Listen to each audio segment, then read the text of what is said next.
Eu vou pedir para que vocês abram a Bíblia na Epístola de Paulo aos Gálatas. Nós estamos estudando aqui na Escola Dominical, domingo após domingo, esta carta que foi escrita por Paulo às igrejas da Galácia.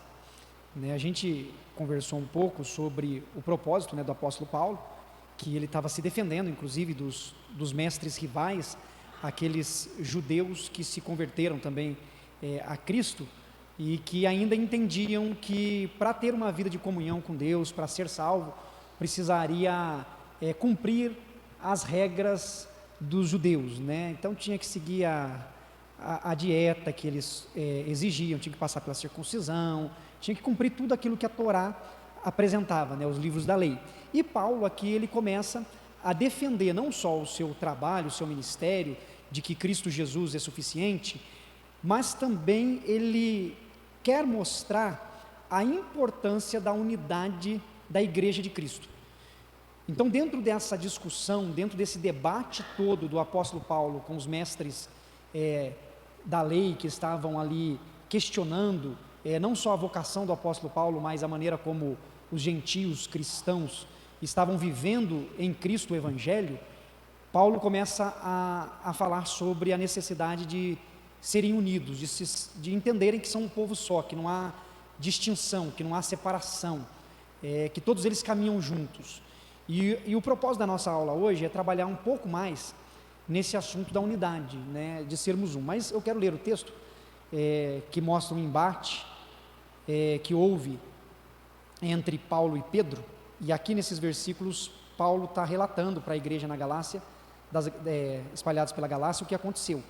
E ele diz assim, capítulo 2, a partir do verso 11: Quando, porém, Cefas, que é Pedro, veio a Antioquia, resisti-lhe face a face, porque se tornara repreensível. Com efeito, antes de chegarem alguns da parte de Tiago, comia com gentios. Quando, porém, chegaram, afastou-se, e por fim veio apartar-se, temendo-os da circuncisão. E também os demais judeus dissimularam com ele, a ponto de o próprio Barnabé ter se deixado levar pela dissimulação deles. Quando, porém, vi que não procediam corretamente, segundo a verdade do Evangelho, disse a Cefas, na presença de todos: Se sendo tu judeu, vives como gentio e não como judeu, por que obrigas os gentios a viverem como judeus? Nós, judeus por natureza, e não pecadores dentre os gentios, sabendo, contudo, que o homem não é justificado por obras da lei, e sim mediante a fé em Cristo Jesus, também temos crido em Cristo Jesus para que fôssemos justificados pela fé em Cristo, e não por obras da lei. Pois por obras da lei ninguém será justificado. Mas se procurando ser justificados em Cristo, fomos nós mesmos também achados pecadores, dar-se-á o caso de ser Cristo ministro do pecado? Certo que não. Porque se torna a edificar aquilo que destruí, a mim mesmo me constituo transgressor. Porque eu, mediante a própria lei, morri para a lei, a fim de viver para Deus. Estou crucificado com Cristo. Logo, já não sou eu quem vive, mas Cristo vive em mim. E esse viver que agora tenho na carne, vivo pela fé no Filho de Deus, que me amou e a si mesmo se entregou por mim. Não anulo a graça de Deus, pois se a justiça é mediante a lei, segue-se que morreu Cristo em vão. Amém até aí. Esse texto mostra um embate que você pode até ver no livro dos Atos dos Apóstolos, entre Pedro e Paulo.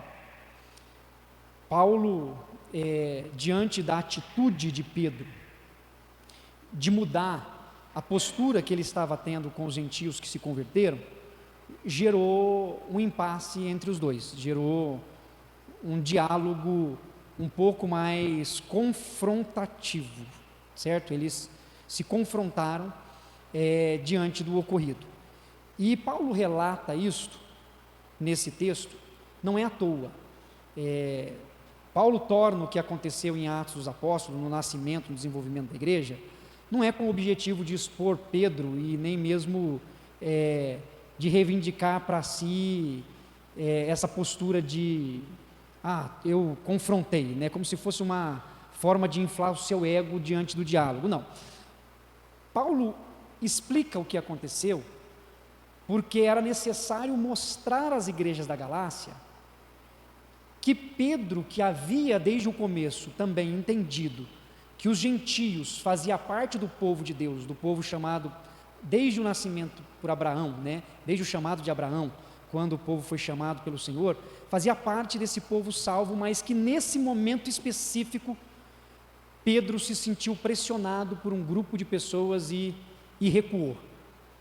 Sabe quando uma pessoa ela tem convicção daquilo que ela acredita, ela tem os seus princípios, ela tem a sua visão, mas dependendo da pressão a qual ela é submetida, ela dá uma mudada no comportamento, na atitude, e é natural isso. Eu acho isso muito bom para nós, leitores da Bíblia, porque mostra a fragilidade do ser humano, né? Porque Pedro era suscetível a falhas, Paulo é suscetível a falhas, outros personagens, todos nós somos suscetíveis a falhas, né? O único perfeito é Jesus, é Cristo Jesus o Senhor, né?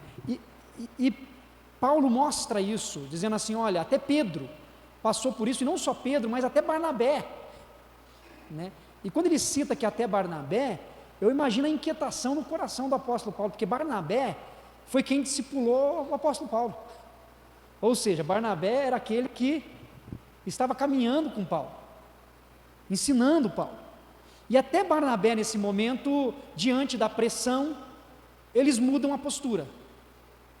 Só que neste caso específico, a mudança de comportamento de Pedro, de Barnabé, colocaria em risco algo muito sério, algo muito profundo. Por quê?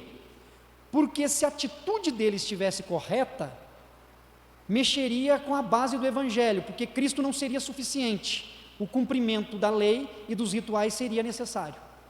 Não bastaria aos gentios crer em Jesus, eles precisariam também cumprir as exigências da Torá para poder ser parte do povo. Então, o debate, o diálogo, era algo fundamental para a compreensão do Evangelho. Por isso, ocorre esse confronto entre os dois, nesse momento da história, e que Paulo relata aos Gálatas do que aconteceu. Olha, eu tive que resistir face a face, porque de fato Pedro se tornou repreensível. Essa palavra, Pedro se tornou repreensível, significa Pedro se tornou condenável, Pedro se tornou condenado. A ideia da palavra é tipo assim, o que Pedro fez foi julgado e considerado errado, então precisava esclarecer, não tinha como deixar daquela forma. Tudo isso porque chegaram alguns da parte de Tiago. Então assim, havia outros ali no ambiente, havia, mas sabe aquele grupo de pessoas que estava acompanhando Pedro, que já estava acostumado, entendeu, né? Falou assim, não, a gente entendeu, somos todos um só povo, a gente pode sentar na mesma mesa, a gente pode comer a mesma comida, nós somos irmãos. O pessoal de Pedro tinha entendido, mas chegou supervisores. Tiago mandou uns 2, 3 lá. Na hora que esses 2, 3 chegou, né, para observar, para ficar botando defeito, para ficar levantando, aí eles falaram, não, peraí, o negócio ficou feio aqui. Aí eles mudaram, né? Isso não acontece, lógico, nos dias de hoje, né? Assim, ó, tem alguém no ambiente, está fazendo alguma coisa, aí chega alguém para ver, já muda, desfaz a rodinha, já viu desfazer a rodinha? Tá o pessoal conversando, chega alguém ali, na hora que entra na porta, a pessoa vai. Isso aí não acontece nos dias de hoje, né? Só na igreja naquele tempo. Então, quando chegou os 3, quando chegaram os 3, quando chegaram alguns da parte de Tiago, a postura de Pedro, de Barnabé e dos outros foram diferentes. E então Paulo falou assim, não, peraí, não pode ser assim. E esse grupo é chamado de os da circuncisão, que está no versículo 12, ó, temendo os da circuncisão. Todos os judeus eram do grupo da circuncisão, mas aqui essa expressão específica, ele está falando daqueles que eram legalistas em relação à circuncisão, aqueles que eram ultra radical, sabe? Porque você tem no movimento judaico, como qualquer movimento, você tem aqueles que são mais do diálogo, você tem aqueles que são indiferentes, jogo de cintura, você tem aqueles que sabem dialogar, que entendem, que respeitam, você tem aqueles que são indiferentes, que eu acredito, mas não estou nem aí. E você tem aqueles que são radicais, né? que fala assim, não, é assim, acabou. Não, se não for, tá perdido. Tem os radicais, tudo tem radical. Né? Aqui na nossa igreja vai ter gente radical. Não é nenhum de vocês, né? Mas vai ter. Em todo lugar tem, não tem jeito, certo? Dentro de casa, você tem um abençoado que é radical, não tem jeito. Xiita, né? Que não, tem que ser assim, que qualquer coisinha que está fora do que, não, compra uma briga enorme. Aí você tem aquele lá que fala, não, entendi, mas não sei o que vai sendo uma espécie de conciliador. Tem aquele que passa, vê discutindo, não vou nem entrar nisso aí não, vocês se viram. Relacionamento de grupo é assim, gente. É assim, porque nós não somos todos iguais, então tem diferença. Isso é na igreja, isso é numa sala de aula na escola, isso é numa família, isso é em qualquer grupo social. Certo?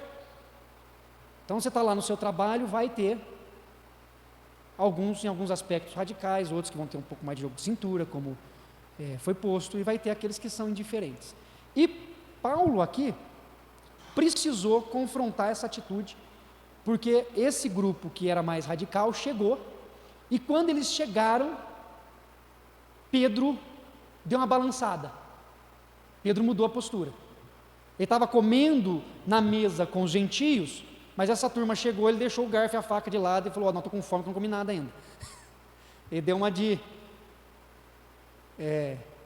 como se nada tivesse acontecido. E aí então, nós temos esse confronto entre eles, porque, segundo Paulo, não procediam corretamente segundo a verdade do Evangelho. O Evangelho não é isso. Eu queria abrir um espaço aqui para a gente, nesse momento da reflexão, para a gente falar um pouco, conversarmos um pouco sobre o relacionamento, porque Pedro e Paulo tinham um relacionamento e permaneceram com o relacionamento, apesar desse momento emblemático, esse momento de conversa um pouco mais difícil, eles continuaram irmãos em Cristo, eles continuaram como uma família da fé. Houve no nascimento da igreja, lógico, dificuldades, às vezes até mesmo dificuldade de compreensão, porque algo novo sempre é difícil a compreensão, não é simples. Imagine você olhando na perspectiva do judeu, que nasceu aprendendo a respeito do judaísmo, aí ele começa a ser ensinado a respeito da vinda do Messias. Vai vir o Messias, é a esperança messiânica dos judeus. Só que na compreensão deles, no ensino deles, o Messias seria um líder político que ia libertar a nação de Israel dos domínios dos povos circunvizinhos. Quando Jesus se encarna, ele vem num período em que Israel era dominado por Roma. Então havia um império sobre eles. Então eles esperavam um libertador sociopolítico. Aí vem Jesus, que liberta eles do poder do pecado. É uma libertação da vida humana em viver segundo os princípios do reino de Deus. Então ele passou a vida inteira aprendendo uma coisa, sendo instruído numa direção, e quando Jesus se encarna, a revelação do Evangelho é diferente daquilo que eles estavam esperando. Não é fácil você cognitivamente se adaptar a isso, não é fácil, é difícil. Existe toda uma formação. Você já não ouviu alguém dizer assim, nossa, aquela pessoa para mudar a cabeça não tem jeito, é teimoso que... Mas é sempre o outro que é teimoso, não é nunca a gente, né? Não é assim? O outro é teimoso. Por quê? Porque o outro tem todo um construto, ele tem toda uma percepção de vida, uma forma de enxergar a vida, que para mudar é difícil. Mas não é só para ele, é para a gente também. É difícil. E aí a gente vai crescendo, e quanto mais velho a gente fica, mais complicado é para nós a mudança. Por quê? Porque vai se construindo aquilo que a gente acredita. É natural. Quando Paulo diz ali, olha, nós somos os justos, ele usa essa expressão no texto, nós os justos, os gentios, os pecadores. Por que ele fala isso? Nós os justos, os gentios, os pecadores.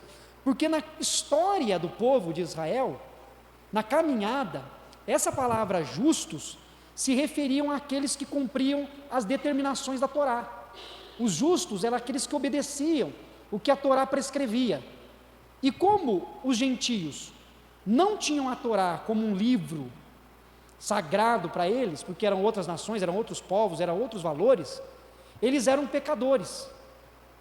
Mas aí chega um momento na história em que Cristo vem, morre na cruz morre pelos judeus, morre pelos gentios, morre por todos, e o fato de acreditarem em Jesus, terem fé em Jesus, é suficiente para torná-los justos. Quando eles viam isso, eles falaram assim: não é possível, nós temos que fazer alguma coisa. Como é que eles podem ser justos igual a gente? Nós que nascemos na tradição judaica, nós que obedecemos a Torá, nós que cumprimos tudo, e aí vem esse povo aí, aceita Jesus, e é igual a mim? Pô, eu estou aqui nessa IPI faz 150 anos, aí vem um rapaz e entra na porta igualzinho eu? Não, rapaz, senta aqui, você tem muita coisa para aprender, espera que nós vamos ensinar você tudo ainda. Você está entendendo a cabeça deles, como é que funcionava? Era difícil para eles aceitarem isso, porque havia toda essa construção intelectual, essa construção religiosa, essa forma de enxergar o mundo, de enxergar a vida, e Paulo está combatendo isso, falando assim: olha, não, a gente precisa entender que eles são como nós. E Paulo usa aqui como forma de despertar a reflexão, uma ação para que Pedro se ponha no lugar dos outros. Ele diz assim: ó, quando porém vi que não procediam corretamente, versículo 14, tá? Segundo a verdade do evangelho, disse a Cefas, na presença de todos: se sendo tu judeu, vives como gentio e não como judeu, por que obrigas os gentios a viverem como judeus? Nós judeus por natureza, olha só, judeus por natureza. Por que por natureza? Porque nascemos na religião judaica, aprendemos tudo, nós somos os justos. Ele está falando a respeito da tradição. E não pecadores dentre os gentios. Não é que o judeu não peca, não é que o judeu não é pecador, é essa ideia de que justos somos nós. Sabendo, contudo, que o homem não é justificado por obras da lei, e sim mediante a fé em Cristo Jesus, também temos crido em Cristo Jesus, para que fôssemos justificados pela fé em Cristo, e não por obras da lei, pois por obras da lei, ninguém será justificado. Aí Paulo está falando assim: Pedro, você sentou com os gentios, você comeu com os gentios, você foi visitar Cornélio, porque Deus te deu um sonho lá, que você viu que nada é impuro aos olhos de Deus, né? Paulo está cutucando Pedro, você sabe disso, você entendeu isso, e como é que você chega agora? É porque chegou gente que não concorda com a gente, que tem uma opinião diferente, você vai recuar nisso tudo, meu? Não está certo, você não pode, tem que manter firme, no que você acredita, no que você crê. Mas aí você levanta, como se nada acontecesse, e você tem uma vida que você vive como gentios, e você vai exigir dos gentios que vivam uma vida que nem você vive. Isso é tão sério, porque às vezes nós, aí eu vou trazer para a gente, tá bom? Porque a orelha eu puxo da gente, não é dos outros não. Às vezes a gente exige dos outros coisas que nem a gente faz. Você já viu isso? Tem que fazer isso, então você faz. Não, eu não. É fácil cobrar dos outros, né? Essa é uma das grandes dificuldades que eu particularmente enfrento dentro da reflexão e do ato de lidar com as pessoas diante das suas dificuldades. Eu tenho muita luta em relação a isso. Por quê? E vou explicar. A gente, às vezes, quando nós estamos de fora, a gente vê alguns problemas e a gente acha que é fácil resolver, né? A gente acha que é fácil. Então, vou pegar um exemplo simples para a gente começar. Dependendo de como caminhar, eu vou complicando. Então, vamos supor, você vai lá e vê uma família que tem um filho que está num período de rebeldia. Está difícil, pré-adolescente, às vezes, o adolescente, enfrentando suas crises, seus conflitos.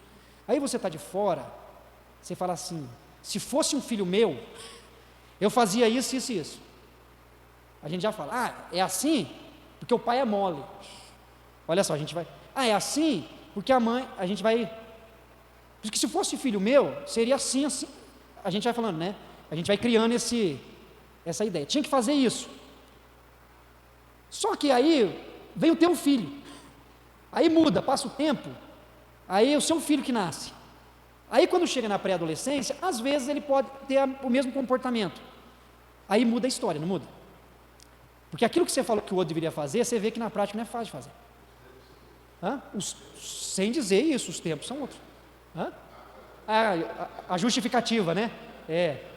Exatamente, a justificativa é essa. Não, agora está mais complicado, agora o tempo é outro. Na minha época podia bater, hoje não pode.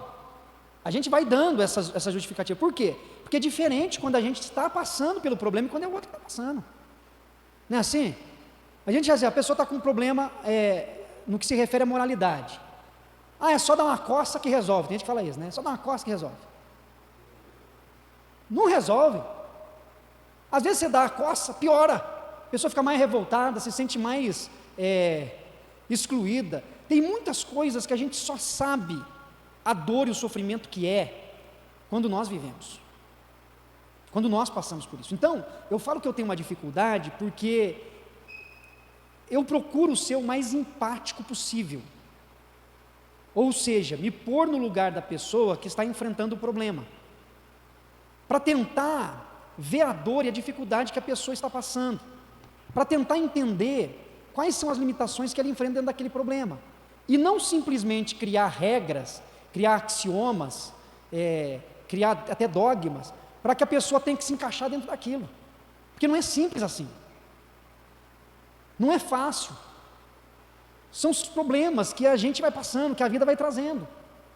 Então suponhamos, poderíamos pegar outros exemplos um pouco mais complicados, vamos lá, a gente fala de filho, eu sei que filho é complicado, viu gente, e tem fases diferentes, né, a infância é uma coisa, na adolescência é outra, na juventude é outra, na fase adulta é outra, mas às vezes, crises, por exemplo, no casamento, relação conjugal, às vezes divórcio, olha como o assunto é delicado. A gente de fora para dar palpite é fácil, não é fácil? Tinha que ser assim, mas quando a gente enfrenta o problema, é diferente, a gente tem a ideia, não, olha, família, tem que ficar junto, tem que perdoar, tem que relevar, sim, são princípios, mas qual que é o sofrimento real? O que acontece? De fora, a gente tem uma visão às vezes mais fria, e impõe alguma coisa que, tem que ser assim, ponto.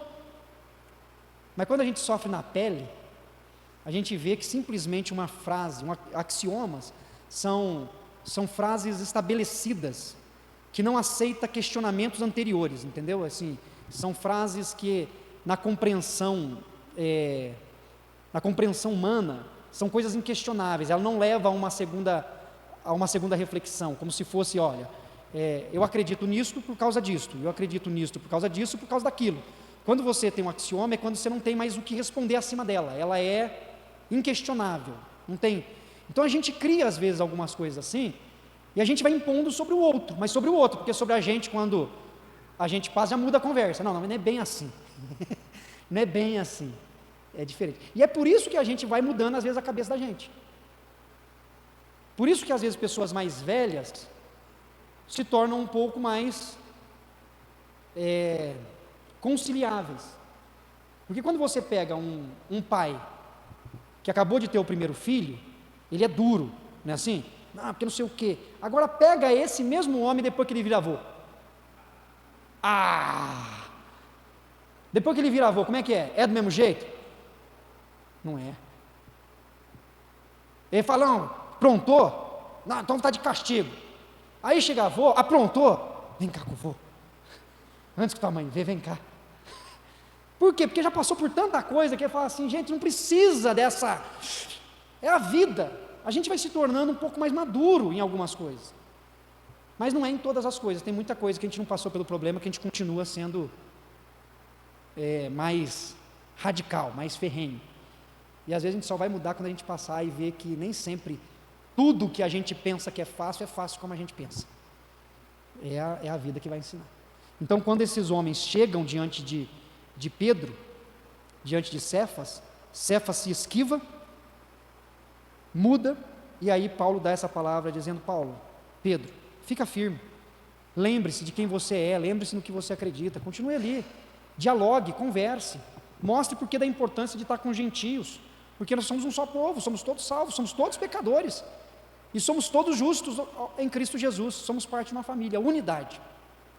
Essa é a preocupação maior de Paulo aqui nesse texto. Na teologia reformada, alguns escritores, ao ler esse texto, enfatizaram um pouco mais a ideia da justificação pela fé, a ideia do homem ser justo, foi muito por essa questão teológica.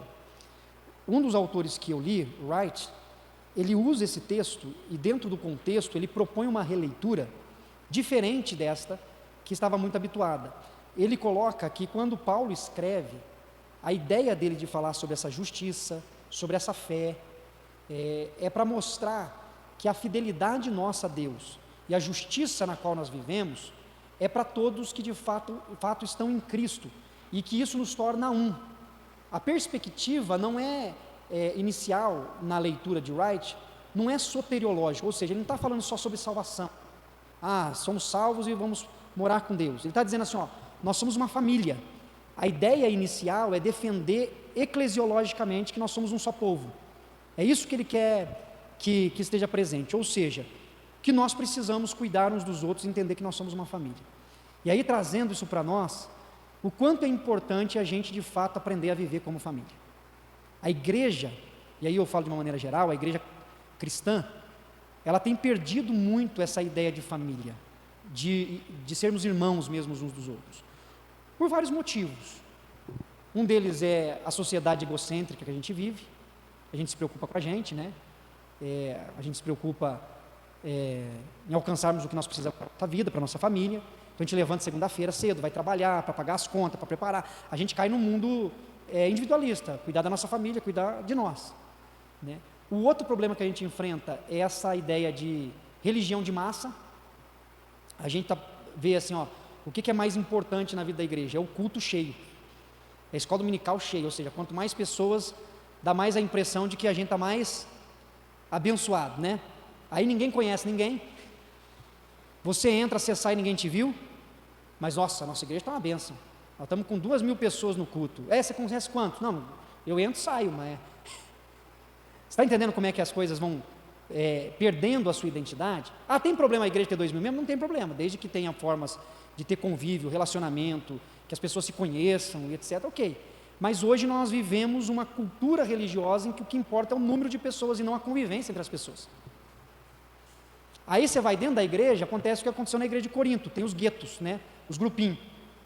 Eu penso assim, eu gosto disso, então eu vou com esse grupo. Eu gosto assim, eu vou com aquele grupo. Vai se separando em grupos. E a ideia da igreja em unidade é a gente conviver com todos, com o diferente. Isso é algo que só a igreja de Cristo pode promover. Certo? Só a igreja de Cristo. Unidade é coisa da igreja de Cristo. Porque é só o sangue de Jesus que pode unir os diferentes e se respeitarem mutuamente, caminharem juntos mutuamente, estabelecer o diálogo constante. Então isso que Paulo está mostrando, a unidade da igreja. A gente se preocupar um com o outro, respeitar um ao outro, e esta é uma coisa que a gente precisa cultivar na vida da nossa igreja. Buscar unidade. Como eu falei na aula passada, não sei se alguém se lembra, mas na aula passada eu enfatizei um pouco mais a unidade na diversidade. A gente como diferentes, porque nós somos diferentes, fomos criados em ambientes diferentes, assim como os judeus e os gentios foram criados em culturas diferentes, certo? Porque o judeu está na cultura judaica, está numa forma de enxergar o mundo. Os gentios, os romanos, os babilônicos, todos eles foram criados em outra cultura, mas todos aqueles que reconheceram posteriormente Cristo como Senhor se tornaram uma família só. Imagine você, vem alguém lá da cultura romana, se converte, ele vai para a igreja, você acha que do dia para a noite ele chega, já assimilou toda a cultura semita? Não, agora sou semita? Não, ele tem a cultura romana. Aí tem uma turma que fala, não, aqui cultura romana não. Ele falou, é o único que eu conheço. Passei 60 anos ouvindo isso. Não, aí Paulo falou, não, Cristo é suficiente, essa diferença cultural, essa diferença social é secundária, isso não tem importância, somos uma família e precisamos nos amar mutuamente. Então Paulo está entrando nesse aspecto para dizer sobre isso, unidade. A gente se preocupar um com o outro, ouvir ao outro, ajudar o outro nas suas lutas, ao invés de criar os axiomas e às vezes exigir das pessoas que elas lidem com as suas dificuldades como a gente lidaria, que nós possamos estar juntos para apoiar, para ajudar no que for possível a nós. Isso é unidade. E a gente precisa ter essa visão, porque na igreja, assim como somos diferentes, a gente passa por problemas diferentes, certo? Então suponhamos, você pode ter um irmão que está passando por um problema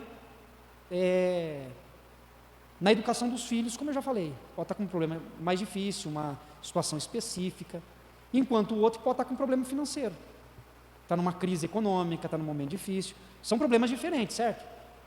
Mas são problemas. O outro pode estar enfrentando um problema emocional, psicológico, pode estar em depressão, sofrendo com ansiedade, são problemas diferentes. Tem alguém aqui que não tem nenhum problema? Levanta a mão, esse aí não quer ver. Não, eu não tenho problema nenhum, estou de boa. O problema desse é mentir, né? É contar mentira. Todos nós enfrentamos problemas, não tem jeito. Não tem jeito. E agora, quando a gente passa pelos problemas, pelas lutas, uma das coisas mais frustrantes para quem está com problema é chegar alguém e diminuir o problema que ela está passando. Ah, não, você está passando é bobeira, é facinho de resolver. Vai lá você passar o problema então. Facinho, né? A gente às vezes pensa dessa forma, né? A gente vai julgando o outro e achando que as dificuldades são fáceis de serem superadas. Aí então Paulo vai dizer a respeito da justificação em Cristo, que Cristo nos faz um, e que não é a lei que de fato nos torna um. Então ele vai falar, olha, se o cumprimento da lei é o que nos faz um, Cristo morreu em vão. Se é isto que nos faz uma família, por que Cristo veio? Era só ensinar todo mundo a cumprir a lei, ponto. Só de Cristo. Então ele vai dizer isso e vai dizer assim, e eu, como entendi isso, estou crucificado com Cristo. Entreguei minha vida a Cristo. Pense você novamente que Paulo, ele precisou lidar e reconsiderar tudo aquilo que ele viveu. Não foi fácil para ele. Ele perseguiu a igreja, ele matou pessoas. Imagina você chegar à conclusão dizendo assim, nossa, todo mundo que eu matei, eu fiz errado, eu estava errado. Se aceitar isso, porque às vezes as pessoas preferem, mesmo ela pensando que talvez ela esteja errada, ela tenta convencer ela mesma de que ela estava certa, para não se dar conta da maldade que ela fez. É mais difícil, eu acho. Sabe que aí eu volto para o teimoso, né? Ele está errado, ele sabe que está errado, mas ele tem que manter até o fim que ele está certo. Então, não é Salvador, não é o caso de Salvador não, gente, é que o Salvador ri, o Salvador, com certeza tem historinha sobre isso para contar para nós. Se quiser contar, pode falar. Tem muita.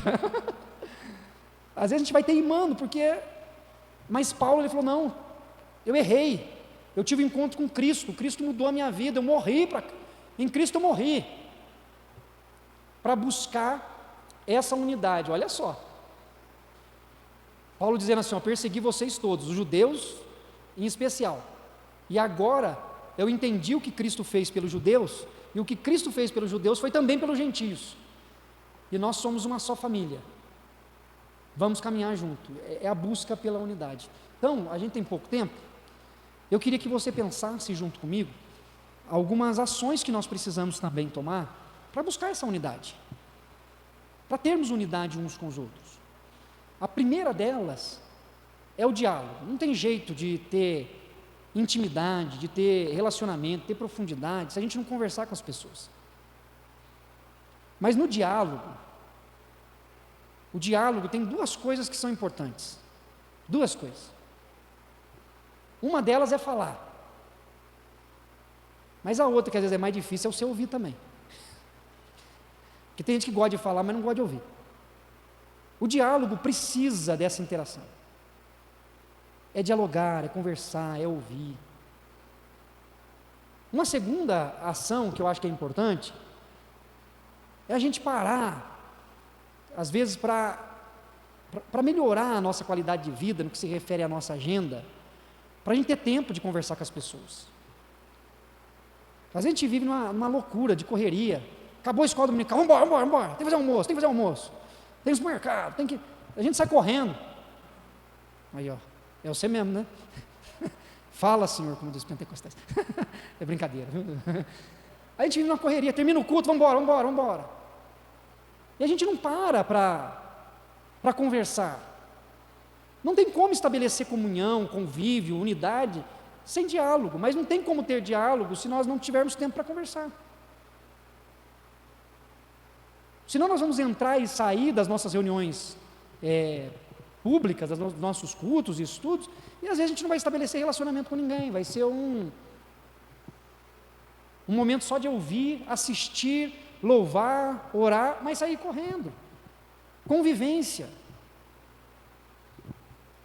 Então eu coloquei duas coisas, eu coloquei o diálogo e coloquei o cuidado nosso com o tempo, de respirar, parar, conversar. O que mais que a gente pode fazer?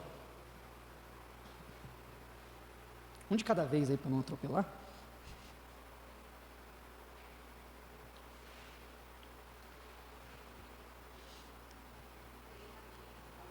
Ter empatia. Empatia é você de fato se pôr no lugar do outro. É você dizer assim, olha, se eu estivesse passando por isso que meu irmão está passando, o que eu estaria enfrentando, quais as dores que eu estaria sentindo? É você de fato ter essa sensibilidade. Porque a gente é rápido para dar resposta, né? Assim, a pessoa fala assim,